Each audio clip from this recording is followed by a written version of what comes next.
activities. I have to say, from my own point of view, I'm delighted today to be able to look out over there and see that the tower crane has arrived, which means that we're really getting on with the iCentrum building, and hopefully the Meccano set will start being constructed and we'll see all sorts of things going forward. I'll come back to what iCentrum's all about in a minute. But the Innovation Birmingham campus is about what's happening in here tonight, which is bringing people together to drive innovation with a digital flavour across the city of Birmingham, Greater Birmingham, and indeed the West Midlands, so that we actually create something that's more impressive than places like Tech City and Tech City North. So the reason we have set our agenda for Innovation Birmingham, and it drives 4 words: connect, communicate, collaborate, and create. And actually there's another one, which is then celebrate. And in some ways, these are the things that Birmingham needs to do a lot more of.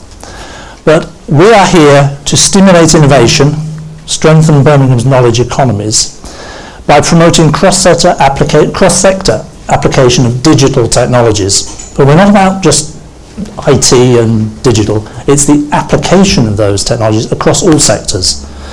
So we get a complete mix of people in this building.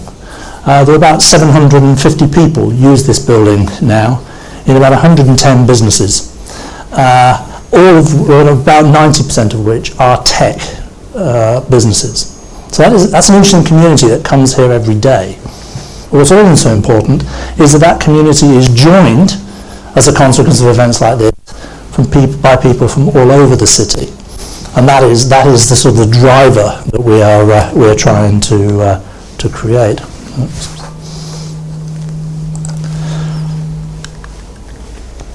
So if we look at what we're trying to be, an integrated urban location, we celebrate the fact that we're in the city of Birmingham, that we have a location that is proud to be in this city, that it's connected real estate. We have 30 gig per second connectivity to this site, which means nothing to me, but very likely means something to a number of you in this room.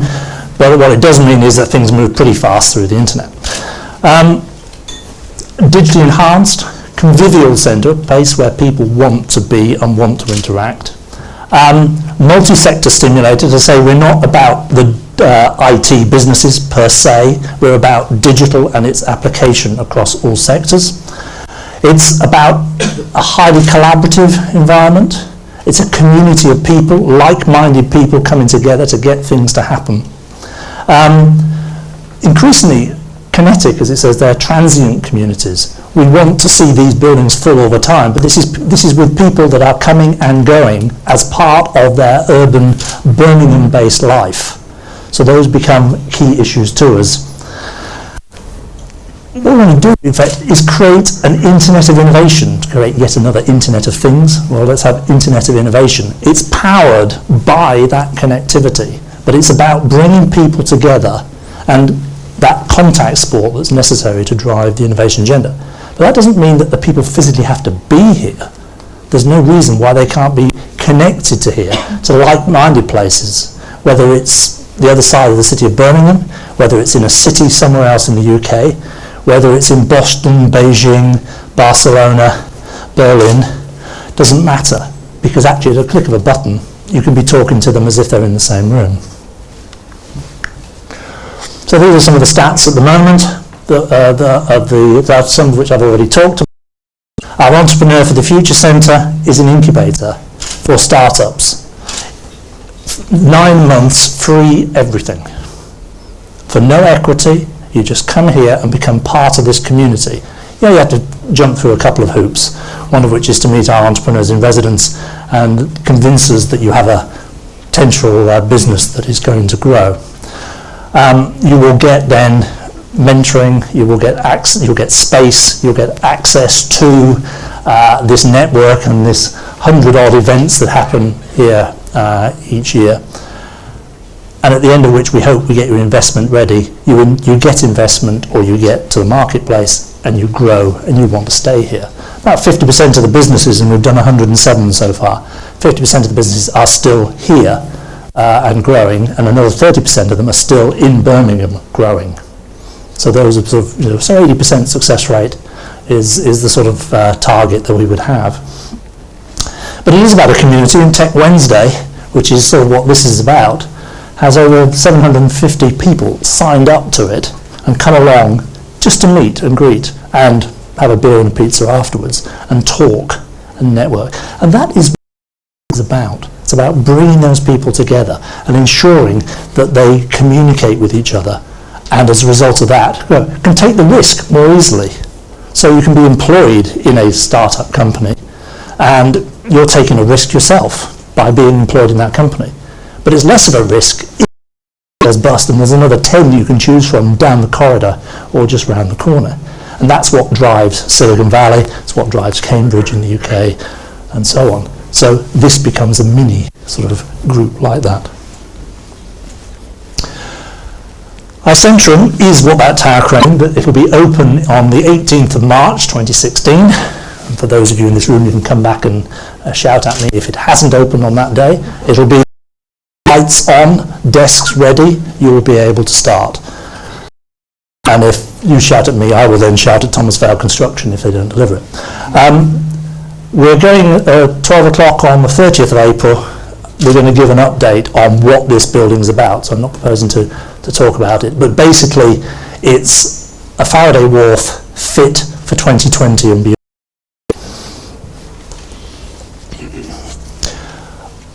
A couple of things that are also coming, I hope. A centre that will be an extension to this building that will be a connection to 5 universities in the city. So you'll be able to walk through the door and talk to all 5 universities without having to go near them, without actually having to connect to them, find your way into them. You will actually be able to use this centre to make those connections. And there's no doubt about it, for the skills agenda, for the technology development agenda, for the personal development agenda for the entrepreneur, this becomes a useful tool. Well, that project will start later this year and be open middle of next year. Within iCentrum, there's going to be an incubator we're calling Serendipity being the thing it's all about. It's a smart city focus.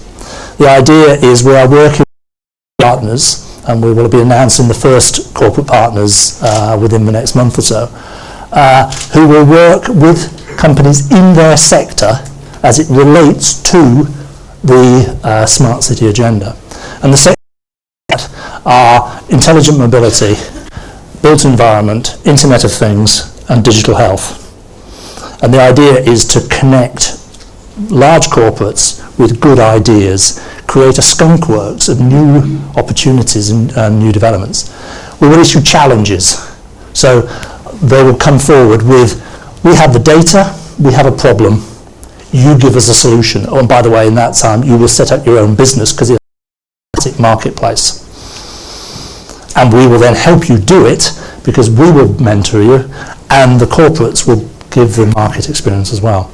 That will open in March 16. And then the other one, Maker Wharf, again I hope we will be able to confirm this in a month or so's time. This is for the maker economy.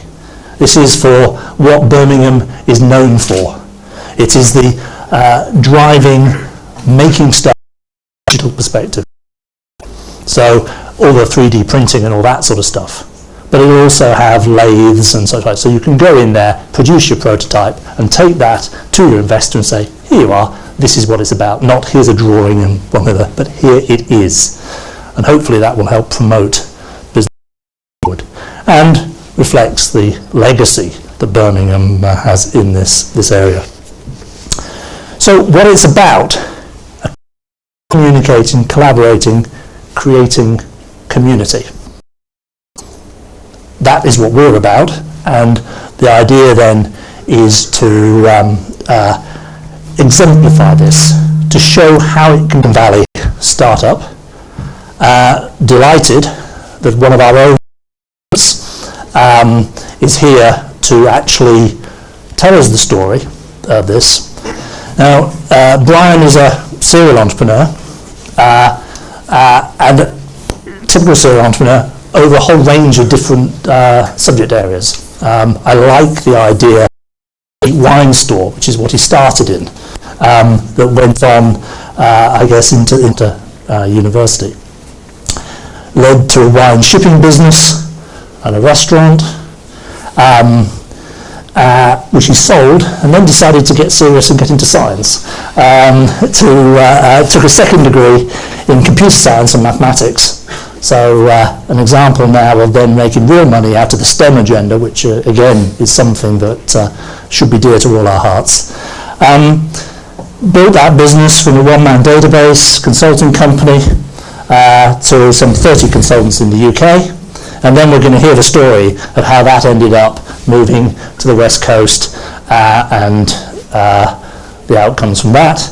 And then subsequently with setting up, which is what Brian does with his colleagues today.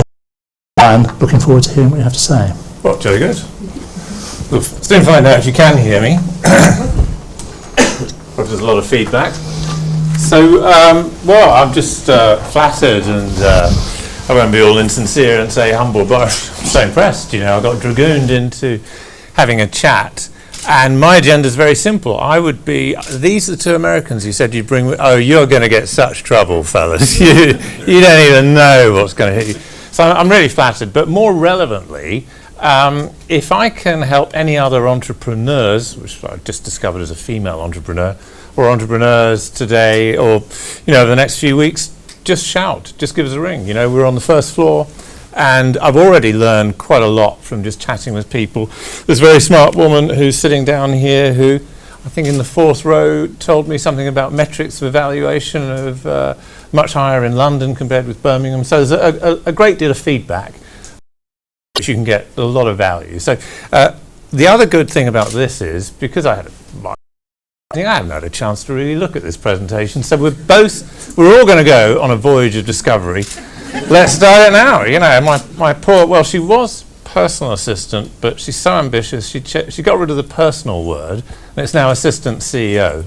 And fairly soon she's going to remove the assistant bit, and then, you know, I'll be selling the big issues. So I will I'll nod quietly towards you, and you know, surreptitious, like, oh, you've already advanced the slide. She's so bright.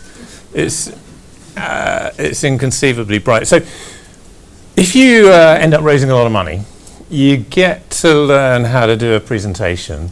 And although I'm rusty, we've got a presentation for you tonight. There's 70 slides. Each one is densely packed with text. We produce really small fonts to cram it all in. There's no pictures, nothing like that. And then they're going to come up on the screen.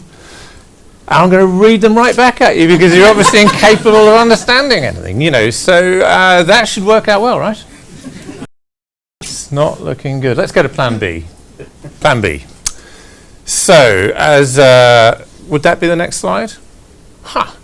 So, as Dr. Hardman mentioned, I started off at medical school at King's College Hospital way back, and you know, I went downhill rapidly because probably from hanging around in the bar, they elected me president of the Medical Students Union, which unfortunately meant that I got a secretary, a grizzled lady of a certain age, 23 bank accounts, an office, and had to organise all the balls and all the rest of it, and just got thrown in at the deep end. I just loved it, you know.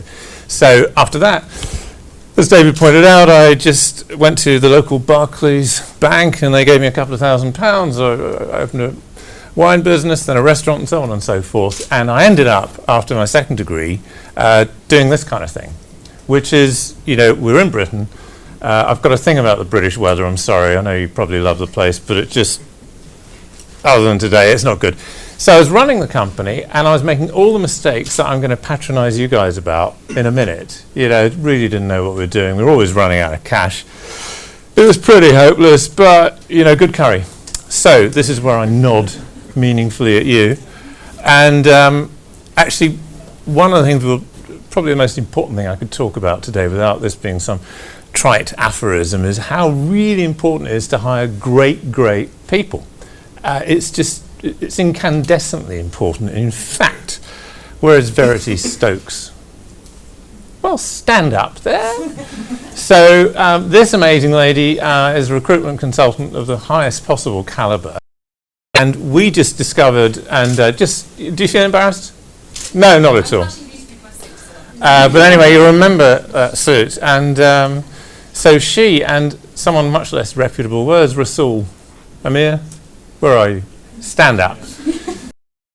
From that suit that he's either option A, an engineer, or option B, in sales. Amir is a great recruiter who's helped me find a lot of the other members of the team. So getting really good people, very important. So anyways, one way or another, I ended up in the Bay Area. And one of our great got a degree in animation, and she's just in no time flat been having a lot of fun doing these things. So I arrived out in Silicon Valley, and how did I get there? Maybe the next slide will tell us, because I've forgotten. Oh, right. So the Bay Area is it's different around here. It's intense, networked, bit humorless, and a lot of people take the mickey out of Americans. Sorry about this, but they're really bright out there, super bright. Financial people really know about raising money. They know about building companies. It just works. So let's get into a bit of the deal. I, one way or another, ended up with a East Coast venture capital firm, Brentwood. They'd never made an investment outside the US before.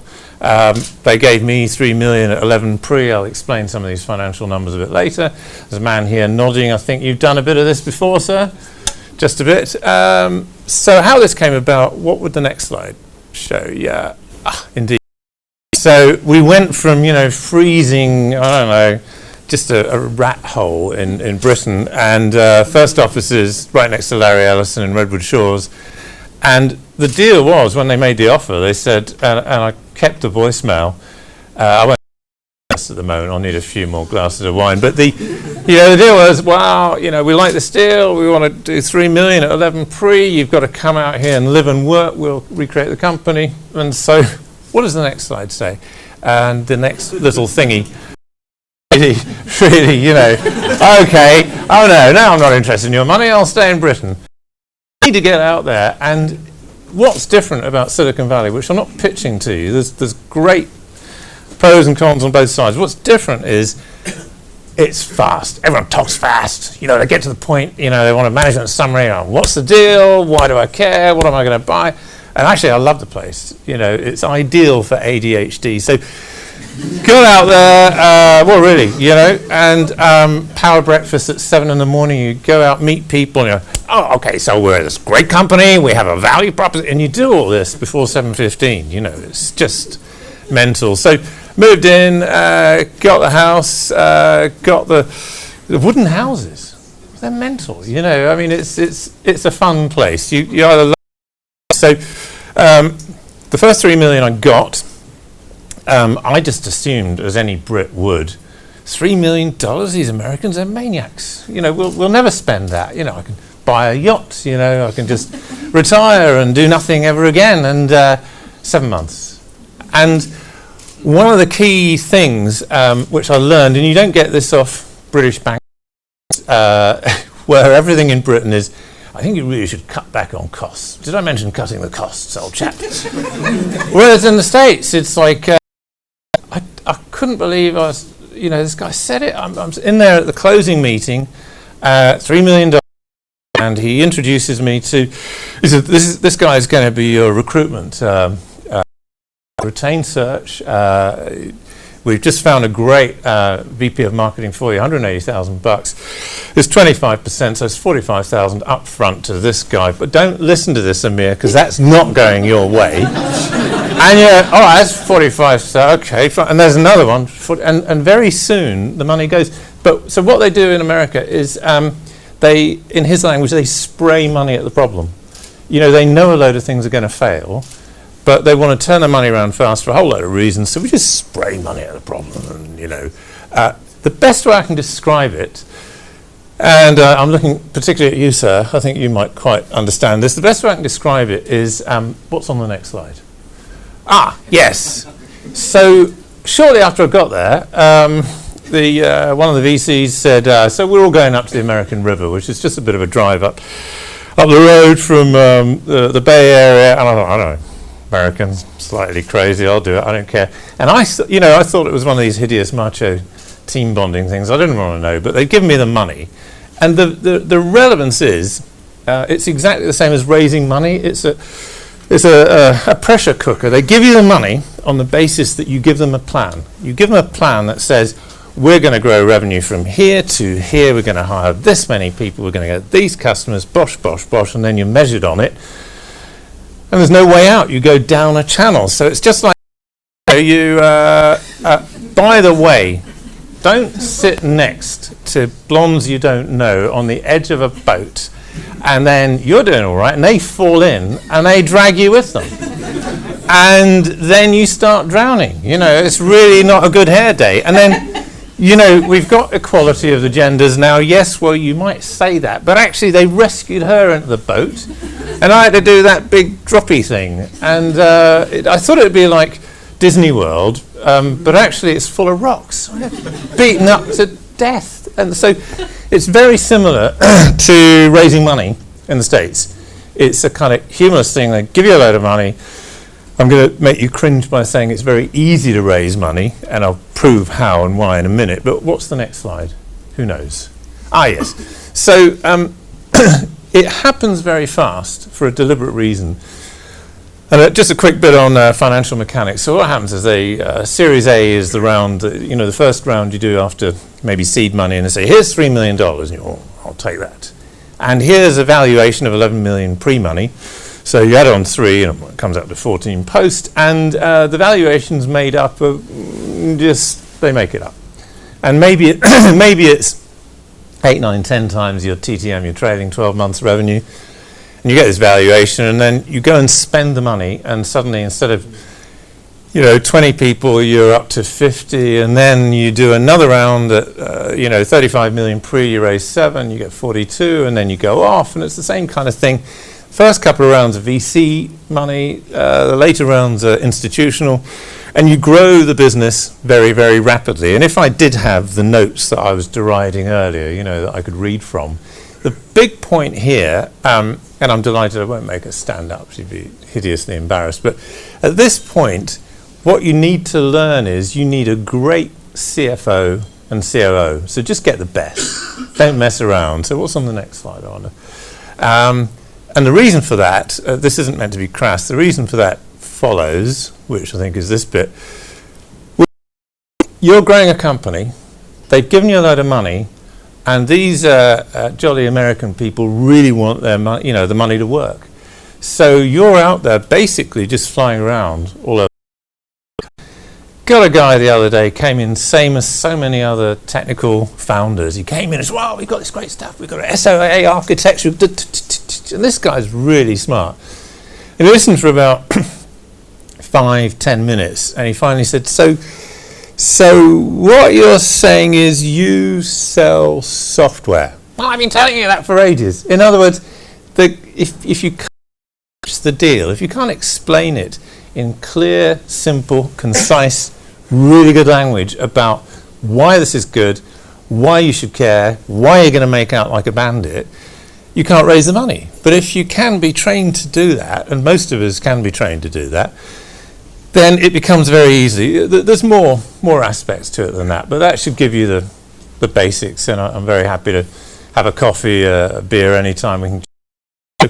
What's next, he said at 17 minutes. Yes, good. So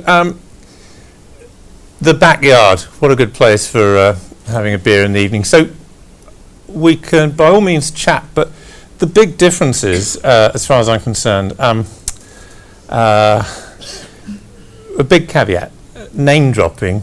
I won't do any, there's no point, it's crass, we wouldn't do that. But if you're in Menlo Park, Palo Alto, and your local squash club, the Pacific Athletic Club, you've got Larry Ellison working in there, you've got all sorts of names that you probably know about.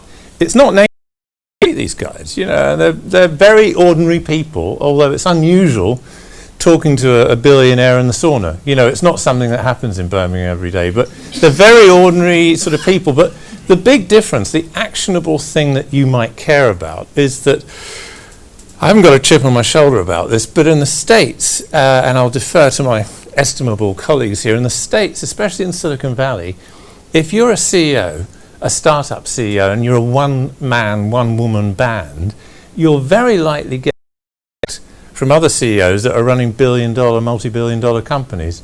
And you might think, well, I don't know, but you do. And I'll tell you why. I was thinking about it this morning. What happens is it's like you're a third-year medical student chatting to a consultant physician. They also were once medical students, and they get it, and they want to help. And it's good. So it's incredibly networked. They really respect you. So don't worry, this won't go into strange sauna stories, but I've raised a lot of money in the sauna. I'm sitting in the sauna in the Pacific Athletic Club, and it's a quick sidebar. I rejoined the Rotary Club. It's very nice, very swish. The Pacific Athletic Club makes it look like a homeless shelter. I play a lot of bad old guy squash, and I so miss driving up in the Jaguar and getting valet parking, to play squash. Anyway, I'm in the sauna, I'm chatting to a guy, and Dave, what do you do? Oh, I run a company, it's called PeopleSoft. Oh, you're Dave Duffy? Yeah, that's right. Just talking. What do we do? And I explained our deal, in fairly succinct terms. He said, yes, I think, I'd like in on that. Who's representing you? Okay. And so he and his co-founders, Peggy Taylor and Anil Bushri, put a couple of $100,000 in each. Nothing for them. That's a tiny amount of money. But they wired it straight across into the round. Larry Ellison, his number 3 employee, Roger Bamford, same squash club, not the sauna, but just having a coffee. Oh yeah, I like the sound of that deal. These guys are experts, and they just wire the money across. So it's a different velocity of experts. The other side, the UK, I'm not going to rubbish the UK because I was born here. I kept trying to get away from the weather, but I keep coming back. I don't do politics or anything like that. My experience of the UK is this. Nearly all, sort of a very arts graduate centric, people in big business and finance and the city and so on and so forth. Ergo, they don't understand technology. And ergo, I found they tend to look down on technical startup CEOs, people, many of which might include you guys. It just tends to be the way. You say, I'm a startup CEO, we've got 3 people in the company, 1, 15, and it's, oh God, what an oik, and it's just really different in the States and very much more supportive, and you get a great deal of money. I'll quickly touch on a couple of things. I think the most important thing, and I appreciate it's a trite aphorism, is just getting great people. You just need to not mess around, which is why Verity and Mia have founders, great people. They've got to be incandescently bright to be able to work in a startup. If you hire second-rate people, it's just going to spread a very bad disease. It's not going to work because the second-rate people, in turn, hire third-rate people, and you just can't do it. It's really difficult running a startup. It's a great skill. I'd briefly touch on funding. I had a meeting here at the Bank of England. It was organised, Charlotte, Crossley, we met a load of people, met some of the other startup guys, and people were talking about, oh, we're short of cash and we can't, get enough cash. You want to think really carefully before you raise money. Maybe there's another way of doing it, which I'm going to touch on in a minute, which is something great about Britain you don't get in Silicon Valley, which is, grant funding. Be really careful about raising money. You can get divorced, but you can't get rid of your VCs. So just really think that through very, very carefully, and get some great customers. So what's next? She's so fast, isn't she? So anyway, once I'd built Synapse, I'm still retained by the board of IBM. I think you know about this, the patent dispute. So to work with them on some patent stuff and some of the expertise we built with my first company. So I'm under NDA with them, can't talk about it too much. But my other half was running, Jane Dale's running an insurance company here in Birmingham, Legal & General. So it's She's running that. And I've been commuting back and forwards for about 7 or 8 years, and we thought, you know what, how about I'll come back and get set up here, and, you know, really, it's still outside actually. I thought, you know, if I'm going to go from the sublime to the ridiculous, software, so that causes a big loss, and that goes down to that other place called, what's it called, the balance sheety thing, big red, they don't care, Americans don't care about that. But the Brits, you know, when you deal with big risk-averse companies, they hate that nasty ready stuff down at the bottom. So I thought this time through the gates I'd do it a different way. I thought this time we'd actually run a company the old-fashioned way and make some money. So we started off not making a lot of money, and then not making quite as much of a loss. I mean, what do you think of an EBITDA of minus 300%? Whatever. Bringing that forward, so we started making a certain amount of money, best part of 600,000 last year, and, you know, seems to be some bigger number this year. So making money has got a big advantage if you think about it. It means that you're not mandatorily dependent on raising money, which puts you down the rapids, which mean that you've got to achieve the following things in the following time.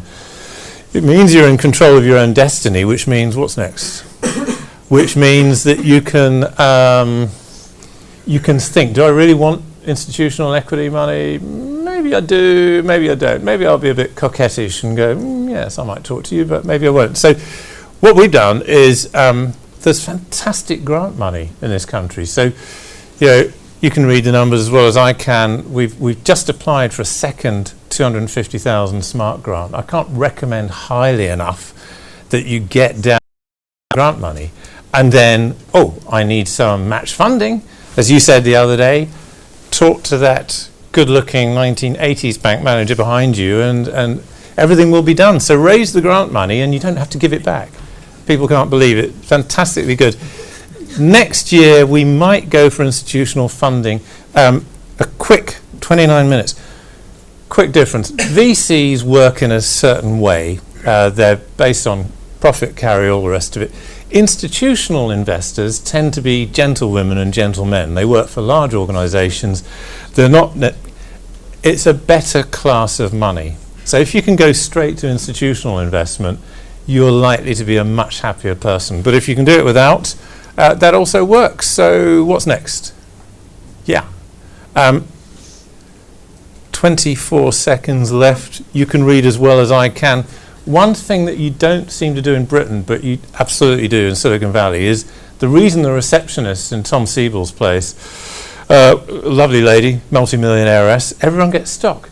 Everyone in Synapse gets stock. It's like, really? You'd want to work for me and I get really well looked after and you don't? How's that going to work? So give everyone stock, get a great lawyer, a great CFO, a really good team. That's about it. Oh, I've run over by 7 seconds. Thank you very much.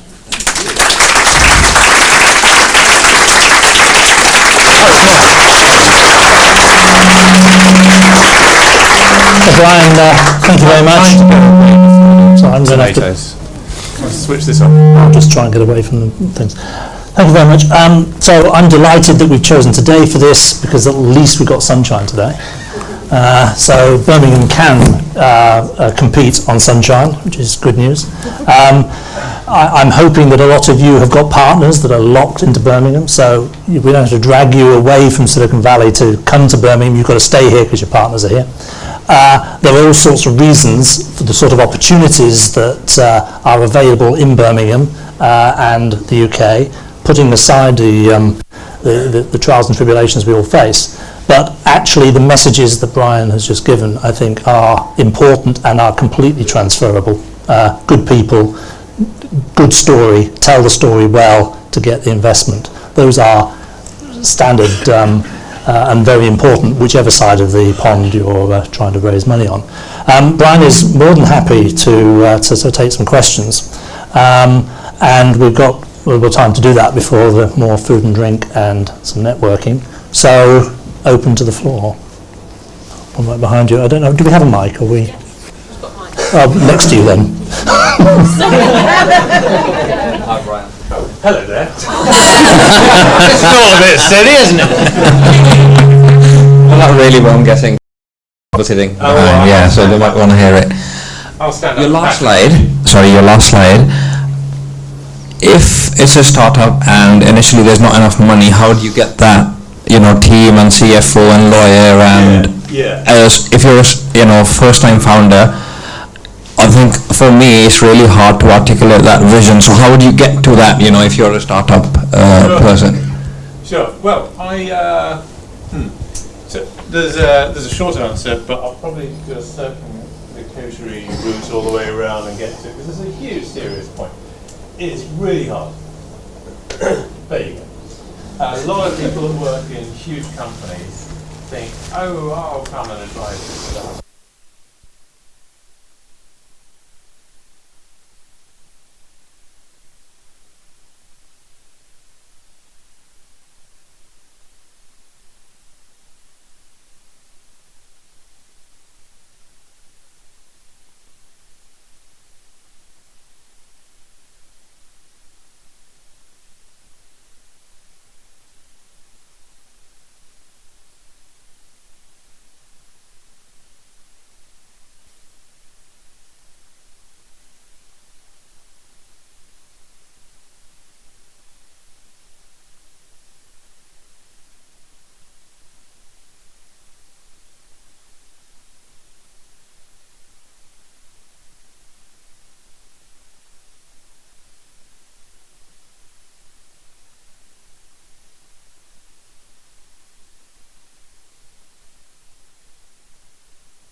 Have a coffee sometime and have a chat. But growing from one person with no loot to get to a little bit more loot, that may be one of the hardest, highest risk stages. The CFO I got, who's a local guy, chartered accountant, and he just gave all his time to us.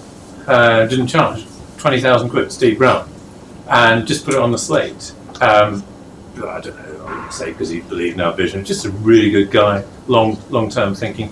So a lot of people will give you time for nothing if you ask nicely and you're a good guy, good woman, but it's more of an art, that part, than anything else. Does that help? Yes, Brian, thanks. Yes. I didn't say you could call me Brian. Do you know how it works? But you've got a beard, so you can come around any time you like. Good job, I didn't say it then. In regards to pitching to investors, when you were doing those pitches to raise the various valuations, what was the one lesson that you learned that most of the people in this room could benefit from in terms of... Get to the point real fast. How did you pitch that? Teach it or pitch it? Both. So when I started off, second time around I became a database guru and techie, and we had some early customers, and I remember I cringe when I think about it, Legal and General and others, and they came round and I'd do a demo, and I'd almost be showing them some of the source code that people would leave after 3 hours, sweat streaming down their faces, as I'd made them grind through every possible detail of how the architecture of this software. Oh, thanks. And they just go, beaten. And I wonder why they never came back, And what happened to me is partly, certainly when I got out to the States, they said, you're a great guy, but you need some training. And they sent me around that it's always very hard women that do this, people that teach these. But with VCs and investors generally say, I couldn't even look at the deal because the guy was so hopeless at presenting. So you need to get a load of training and so on and so forth. Obviously it didn't work on me, but you need to get that thing, which is a bit of a hard statement you might not like, and you look like quite a big chunky guy, is you need to do this very tough conversation, or someone needs to be, which is lead or get out of the way. So it may be that you're not the perfect person to run your own company. That's a really tough conversation. It may be you need someone else, your CFO, she may be fantastic, who actually runs the company and raises the money, and then you just turn around doing the good looks and, doing all it. Who knows? So training, but also are you the right person to do it? And maybe you'll be fantastic. But sorry, does that help? Following on from that, given the choice, if you've got options on the table, would you take equity or would you take debt financing? What would you recommend? I think grant funding. You'd have to give it back. I mean, really, the TSP, as was, Innovate, gave us $250,000, and a nice lady turned up once a quarter. We had a nice chat, nice coffee, took her to Simpsons, 50,000 quid wired every quarter. What's wrong with that picture? Grant funding is just marvellous.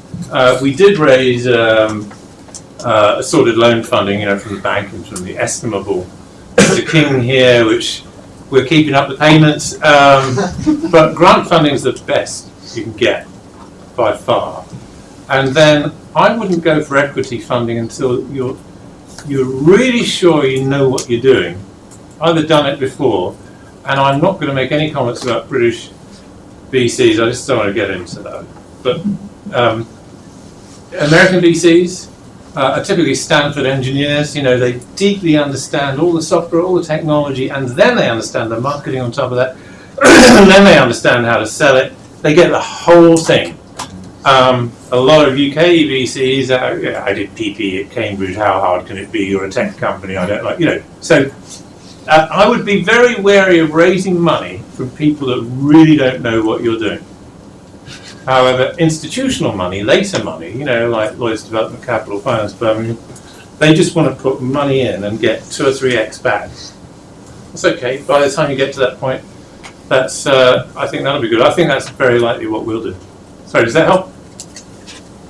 Brian, just a quick one. What sort of level of equity were you looking to give away for? Well, 0, but it didn't work out that way. No, I'm kidding you. No, so the way it works with VCs, and I'm very conscious you'll probably give me an evil look if I get this wrong, and you guys will, is for technical reasons, professional investors like to have about 20%, 25% on a given round. So in my case, let's do about 1.5 million revenues, and the guys came in at 11 million pre, and they wanted to put 3 million in. This is about 20%. And they wanted to do that because of their own portfolio and very technical investment, reasons, but also they want to leave a load of equity for the CEO and the founders and all the rest of it, because they want you motivated to work 7 days a week and kill yourself. And then when you grow to the next level, the pre-money valuation hikes up. That's the general point, And then again, on the second round, 7 million on 35 pre, it's about a fifth, 20%. And so it goes, and then 18 million on 100 and 20%. So it's about 20% each time, but the balloon gets bigger and bigger. I can't really comment on angel funding because that's a strange thing. Am I wishing on too much here? Just stop me. If you raise 25,000, say, from an angel, and you think, well, that's nice, and someone said the other day, 25,000, and they got 20% of the company. You just think of the financial mechanics. You think, right, well, I've been in a job earning, many thousands a year, and I'm going to try a startup, and it's got to become worth many hundreds of thousands or a small number of millions, right, to be worth your time. So when you get to that small number of millions, the percentage that 25,000 is really minute. So you want to be very careful about doing money of small amounts with angels, because really, probably everyone in this room can get that on a credit card, can't you? So, I go now. No. Well, there's cold beer out there. Quick question. Fantastic presentation. Thank you so stop much. here. No. Lauren here, who's stunning, brilliant, and she did it all, along with Vanessa, who's this fantastic graphics artist we just employed. I just stand up and do bad jokes. My question's about grant funding. Oh, yes. My perception is that you have to go through a huge amount of bureaucracy in order to get it. Are there some tricks, or do you hire someone? Speak to me and come and have a chat. There's a lovely lady called Judy Lambourne and Havinder Chana at Coventry University. And, oh, hello. Yeah, we'll give you grant money. Just fill in this one-page form. And she said, we're dying to do it. We can't get any decent applicants. Okay, here's the form. Here's money. And then, in the spirit of not making this up, halfway through, I mean, it was 10,000 quid initially. She rang back and said, oh, we've got more money from the ERDF. Would you like some more? Oh. Okay. So, with that money, that was really easy. The stuff from Basketball's House, that was really easy. I had to stand up and do a pitch with Bourneville College and Birmingham Post. Oh, here's a bad joke. Yeah, here's £90,000. That was really easy. The TSB, the 250,000 smart grant, was considerably onerous, and even for a qualified professional like Tineke here, highly detailed KPMG chartered accountant. She sweated blood, as did I, on this latest one. It's hard. It's a hard business plan, but $250,000. Why not? Sir? I have a really quick question. When it comes to taking equity, which I don't want to do out of my own, if I hit targets, potentially going down in equity, like say the initial 25,000, it won't be worth as much as it is later on. So if I hit my targets, would the investor be willing to go down on the equity that they have? Yeah. Do you want the real answer? No. That's No, but it's a good question. It's a good question. Yeah, you can do all sorts of complex things. Because but it only makes sense that if I did hit my targets and I was making X amount of money, they could see that potential return, and they also go down because that gives me more space to make more. Yeah. I would repeat. I'm not anti-VC at all. No, I'm sad. But just really think hard about taking equity money. I don't want to. Grant's good. Grant's good. That's what I want. Question. My question is, if you're starting today, what would you do differently apart from getting grant money? I'll do something about this hair because it's just too great. Well, I'm very happy with Birmingham. I think the way we're doing it now, this time around here, by growing slowly, just going to head up to a couple of million this year, after over 3 years, growing slowly, making profits, and hiring great people seems like a good way to do it. I don't mean that to be smug. Seems like a good way to do it. So, no, I've hired stunningly brilliant people. So that's a, tick in the box. I think I'd stay that way. I might rob more banks because they've got the money. Let's face it, and might try to get to product faster. But how about you? Is this what's on your mind? No, I'm about to start a business, and I just wanted to see what's the best advice you can give For starting a business? Yeah. I would not, because this very tall man's here. I would seriously think of coming here. Well, it's chips. It's £99 a month. You'll probably do it for free.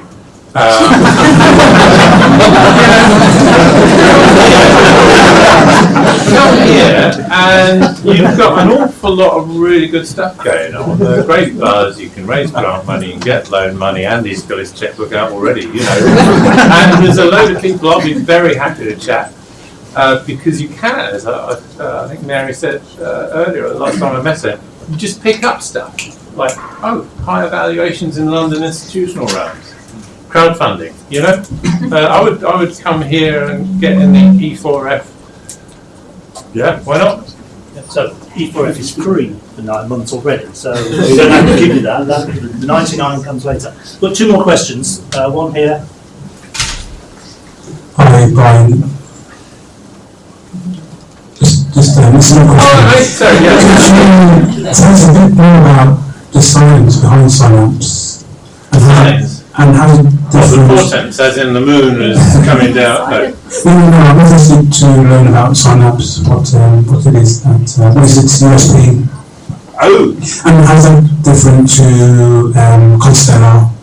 Oh, right. Oh, I see. Oh, the science. Yeah, I see.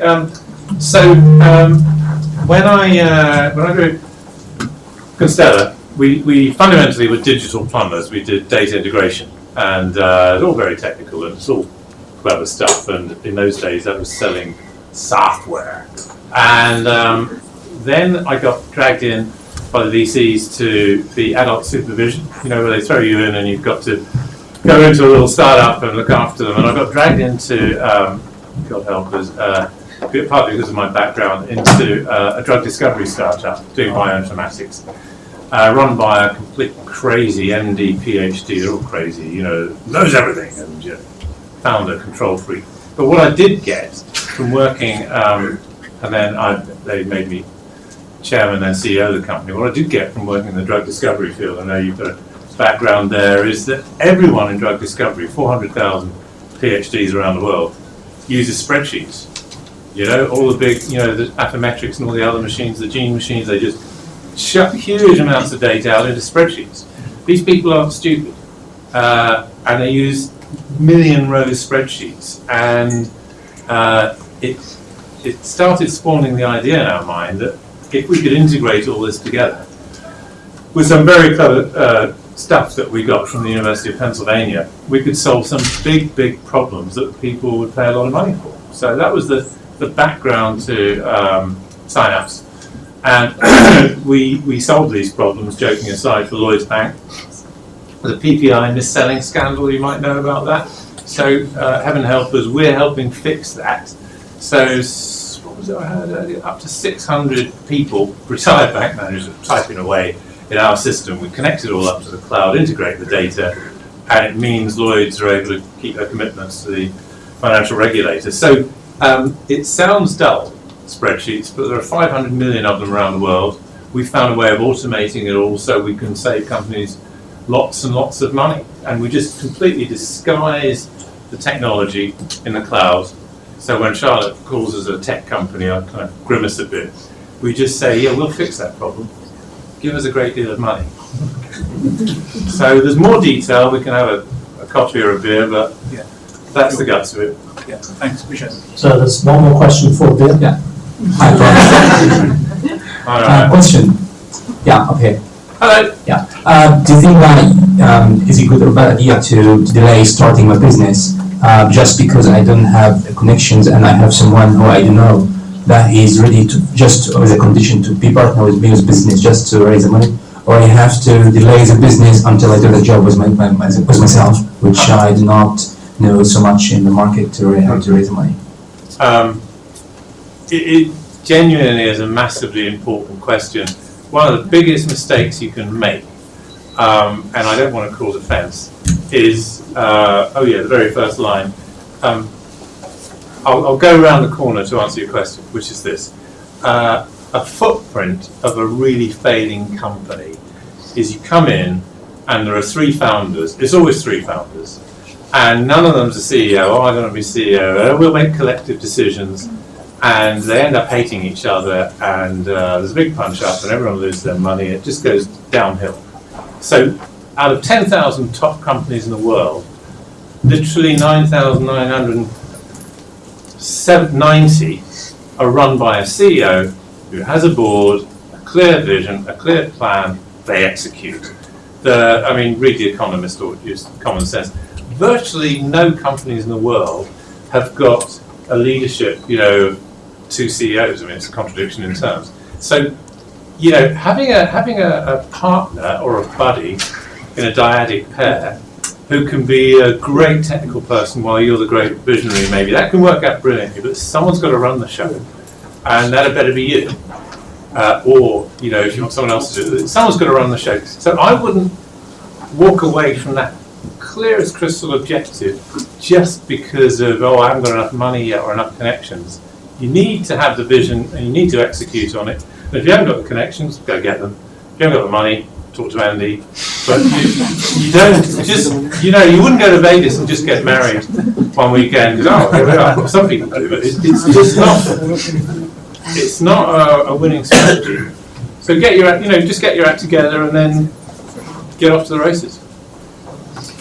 So, thank you very much. I mean, you know, it's coming. So, I should people in the audience tonight have to hear for the first time. I hope this won't be the last time. I hope you'll be back. This Tech Wednesday happens on the third Wednesday of every month. There's 700 people signed up to be between 50 and 100 here every time. The important thing about that is talking to each other and actually creating the self-help group that we actually create by bringing people together. So if you want to hear more about what we're doing in Centrum for the next building, which is the Entrepreneur for the Future Centre, or is a centre for the entrepreneurs as opposed to the Entrepreneur for the Future Centre, which is the incubator. That's on the 30th at noon.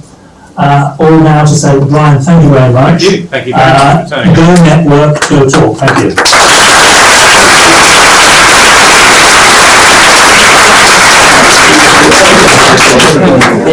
you.